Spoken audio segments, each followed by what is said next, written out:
গরমকালে কিভাবে রুটিন তৈরি করতে হয়। যদি সেই বিষয় জানতে চাও তাহলে এই ভিডিওটা অবশ্যই মন দিয়ে দেখো। গরমকালে পড়াশোনা করা সবথেকে কঠিন, তাই এই সময় বুদ্ধি করে পড়াশোনা করতে হয়।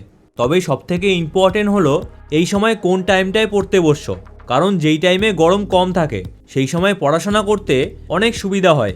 তাই এই সময়টায় একদম ভোরবেলায় উঠে পড়তে বসো, কারণ ভোরবেলায় দেখবে গরম অনেকটাই কম থাকে, তাই মনোযোগ দিয়ে পড়াশোনা করতে পারবে। তাই ভোর 4টে থেকে 5টার মধ্যে তোমরা ঘুম থেকে উঠে পড়ো এবং খুব তাড়াতাড়ি ফ্রেশ হয়ে তোমরা পড়তে বসে যাও। তোমরা সবার প্রথম কঠিন সাবজেক্ট দিয়ে শুরু করো, কারণ ভোরবেলায় দেখবে আমাদের মাইন্ড একদম ফ্রেশ থাকে, ফলে কঠিন পড়াও খুব সহজেই মুখস্থ করতে পারবে। তাই এই ভোরবেলায় 2 থেকে 3টে সাবজেক্ট পড়ার চেষ্টা করবে এবং প্রতিটা সাবজেক্টের জন্য 1 ঘন্টা করে সময় রাখবে।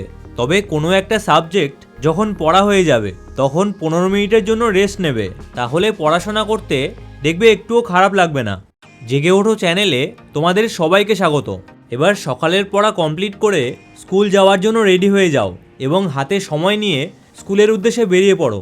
তবে যেই সময়টায় স্কুলে থাকবে তখন মনোযোগ দিয়ে পড়াশোনা করবে এবং ইম্পর্টেন্ট জায়গাগুলো অবশ্যই নোট করে রাখবে।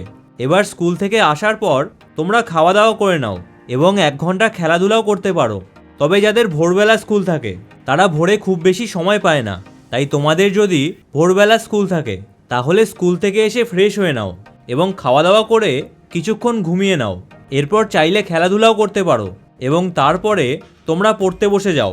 এবার এই সন্ধ্যে থেকে রাত অবধি দেখবে গরম অনেকটাই কম থাকে, তাই এই সময় হোমওয়ার্কগুলো কমপ্লিট করে নাও। তবে যাদের ভোরে উঠতে অসুবিধা হয় তারা রাত জেগে পড়াশোনা করো, কারণ একটু রাতের দিকে গরম অনেকটাই কমে যায়, তাই এই সময় পড়া মুখস্থ করে নাও।